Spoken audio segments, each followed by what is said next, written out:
Bon, c'est une vaste question. La santé, mise en place d'une démarche santé, sécurité et performance.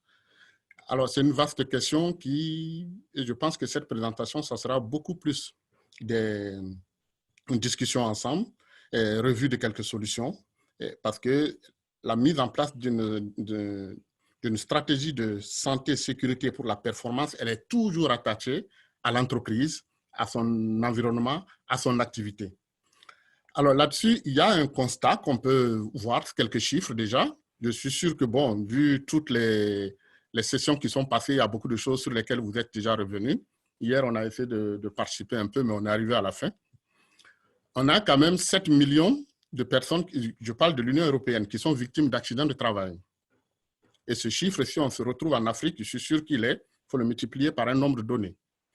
On a 8,6% qui, eux, disaient qu'ils avaient eu un problème lié à la santé dans leur lieu de travail.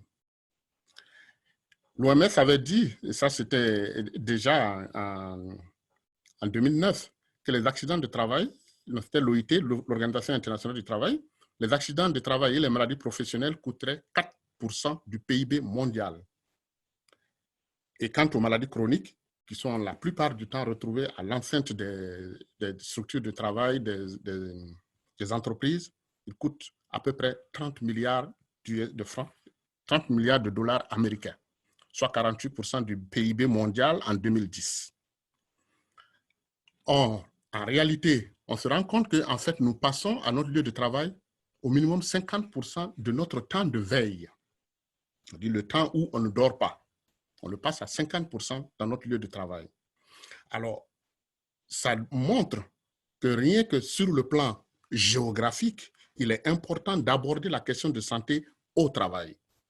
Mais à ce moment, comment l'aborder? Ça, c'est une autre question. Dans ces contextes, bon, j'ai vu une petite étude qui avait été faite par l'APICIL. C'est une organisation qui aide toutes les entreprises, les privés, les grosses boîtes, les petites boîtes à obtenir, à mettre en place des solutions en ce qui concerne la santé, la productivité de leurs employés, aussi des mutuelles, où ils les aident à faire ces démarches-là, à obtenir des mutuelles. Elle a fait une enquête sur plus de 300 entreprises, toutes tailles confondues, les grandes, les petites, les moyennes, les unipersonnelles. Et ils se sont rendus compte que pour les dirigeants, à 80%, le fait d'assurer une qualité de santé de ces travailleurs augmente la productivité. Et ces mêmes dirigeants sont d'accord à 74% que en ce qui concerne, il y a un impact important sur l'entreprise elle-même. Après, quand on leur a posé la question de savoir est-ce qu'au sein de l'entreprise, ils estiment qu'ils en ont fait assez et qu'il a suffisamment investi dans la protection sanitaire de ses employés, les dirigeants sont à 85% satisfaits de ce qu'ils ont fait. Mais quand on descend aux travailleurs, c'est vrai, ils sont tous d'accord aussi que la qualité de la santé des travailleurs influe sur la productivité de l'entreprise. Par contre, ils sont seulement à 35% d'accord que leur entreprise a investi suffisamment dans ce domaine-là. Donc, il y a une petite, à ce niveau, sur le niveau d'investissement de l'entreprise pour la qualité des soins et de la santé des travailleurs, il y a une discordance entre les dirigeants et les employés. Et quand ils sont passés sur la nature de la responsabilité, c'est-à-dire à qui doit le plus agir dans ce domaine, on se rend compte qu'ils sont tous unanimes. C'est-à-dire que le premier, c'est le service de santé au travail. Le deuxième, c'est les dirigeants de l'entreprise. Et le troisième, c'est les travailleurs. Et quand on s'intéresse particulièrement aux travailleurs, ils sont à plus de 40% qui disent que c'est le service de santé au travail qui doit s'en occuper. Mais quand même 30%, presque 30%, un peu plus de 25% disent que c'est eux-mêmes, les travailleurs aussi, qui doivent s'impliquer.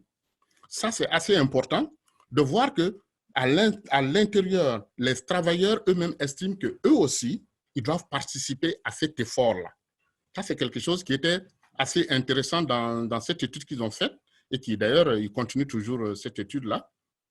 Donc, on est à un point où les dirigeants, comme les salariés, sont un peu en accord sur le fait que le capital santé est un outil d'amélioration de la production et de la productivité.